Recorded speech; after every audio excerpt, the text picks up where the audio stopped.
আমার নাম মোহাম্মদ আরফান হোসেন।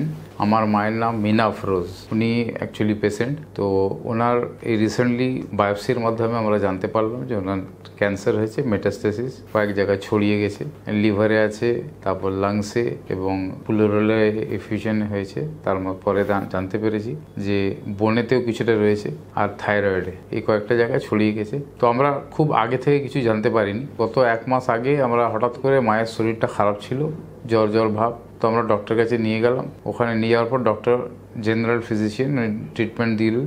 ওষুধ খাওয়ার পর উনি একটু ঠিক হয়ে বেটার হয়ে, কিন্তু এই জায়গাটা একটা যন্ত্রণা হতো এই পিঠের এই সাইডে বা ডান দিকে রাইট সাইডে। তারপর আমরা একটা পালমোনোলজিস্টের কাছে গেলাম। তো তিনি চেক করে বললেন যে এখানে জল জমে আছে, এই জলটা বার করতে হবে। তো তারপরে প্লুরাল এফিউশন সিস্টেমের মাধ্যমে এখান থেকে ড্রেন করে জলটা বার করা হয়েছিল।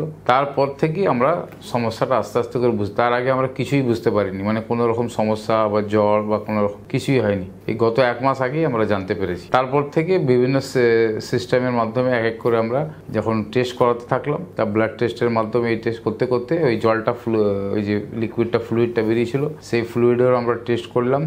তাতে নেগেটিভ রেজাল্ট এসেছিল যে কোনো রকম ম্যালিগনেন্সি ছিল না। কিন্তু সমস্যাটা যেহেতু মিটছিল না, তাই জন্য আমরা আরও ফার্দার বিভিন্ন রকম ডক্টরের কাছে গিয়েছিলাম। তারপর ডক্টর আর একটা পালমোনোলজিস্ট কাছে গিয়েছিলাম, উনি বায়োপসি সাজেস্ট করলেন। তারপর বায়োপসি করার পরে আমরা জানতে পারলাম এরকম মেটাস্টেসিস হয়ে গেছে, জিনিসটা ছড়িয়ে গেছে। তখন আমরা চেষ্টা করছিলাম যে একটা পেনলেস ট্রিটমেন্ট, যেখানে ওনার একটু কষ্টটা লঘু হবে এবং ওনার ট্রিটমেন্টটা একটু সঠিকভাবে হতে পারে। কারণ ক্যান্সারের কেমো, রেডিয়েশন এগুলো শুনেছি খুব কষ্টদায়ক, তাতে লাভের থেকে ক্ষতি আরও বেশি হয়, ইমিউনিটি ডাউন হয়ে গিয়ে দুর্বল হয়ে যায় পেশেন্ট। তাই যেরকম একটা ট্রিটমেন্ট আমরা খুঁজছিলাম পেনলেস, এটা আয়ুর্বেদিক ট্রিটমেন্ট। তো এই পুনর্জন্মের ব্যাপারে আমাকে আমার একটা বন্ধু, আমার একটা পরিচিত দাদা, উনি বলেছিলেন। তারপর ফেসবুক এবং বিভিন্ন গুগল করার মাধ্যমে আমরা জানতে পারলাম। তারপরে আমরা চেষ্টা করছি যে এইভাবে এগিয়ে যাই।